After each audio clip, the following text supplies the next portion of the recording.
పట్టణానికి సంబంధించిన 2 ఎమ్మెల్యేలు 3 ఎమ్మెల్యేలు ఉన్నారు. వారు కూడా యంత్రాంగంతో అధికార యంత్రాంగంతో ఎప్పటికప్పుడు సమాలోచనలు చేస్తూ మేము కూడా వారితో కలిసి అభివృద్ధిలో భాగమై మా కార్పొరేటర్లు కానివ్వండి, వార్డు ప్రెసిడెంట్లు కానివ్వండి, మా నాయకులందరూ కూడా గుంటూరు పట్టణ అభివృద్ధి కృషి చేస్తూ ఉన్నారు.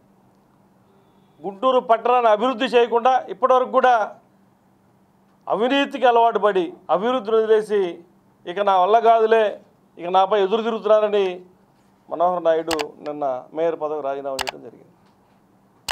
ఆయన నాకు సహకరించట్లేదని చెప్తా ఉన్నారు.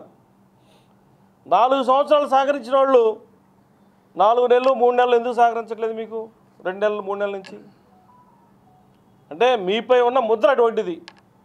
మీరు ఎవరికైనా సహకరించుంటే మీకు అందరూ సహకరిస్తారు. మీ పార్టీకి సంబంధించిన సభ్యులే మీకు సహకరించట్లేదని మీరు ఆరోపణలు చేస్తూ ఉన్నారు.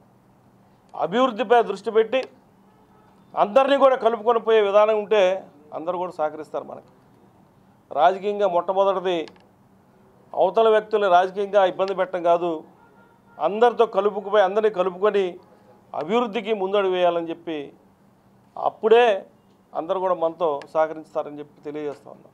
ఇకపోతే ఆయన రాజీనామా చేసిన తర్వాత కొద్ది రోజుల్లోనే మేయర్ ఎన్నిక జరిగిపోతూ ఉంది. తర్వాత డిప్యూటీ మేయర్ ఉన్నటువంటి ఒక డిప్యూటీ మేయరు టీడీపీలోకి వచ్చారు, 2వ డిప్యూటీ మేయర్ వారిని కూడా ఈ యొక్క సభ్యులందరూ అవిశ్వాసంతో దించబోతూ ఉన్నారు. తప్పనిసరిగా మేయరు డిప్యూటీ మేయర్ విషయంలో ఒక నిర్ణయం తీసుకోవాల్సిన అవసరం ఎంతైనా ఉంది. ఇక్కడ ఉన్నటువంటి కూటమిలో ఉన్నటువంటి ప్రతి పార్టీ కూడా ఒక నిర్ణయం తీసుకోవాలి. ఇప్పటివరకు కూడా ఏదో వార్తలు వస్తూ ఉన్నాయి కానీ స్పష్టమైనటువంటి నిర్ణయం ఇంతవరకు రాలేదని చెప్పి కూడా తెలియజేస్తూ ఉన్నాం. స్పష్టమైనటువంటి నిర్ణయం తీసుకోవడానికి త్వరలో ఒక సమావేశాన్ని ఏర్పాటు చేసుకొని మేయర్ డిప్యూటీ మేయర్పై స్పష్టమైనటువంటి నిర్ణయం తీసుకోవాల్సిన అవసరం ఉందని చెప్పి కూడా తెలియజేస్తాం.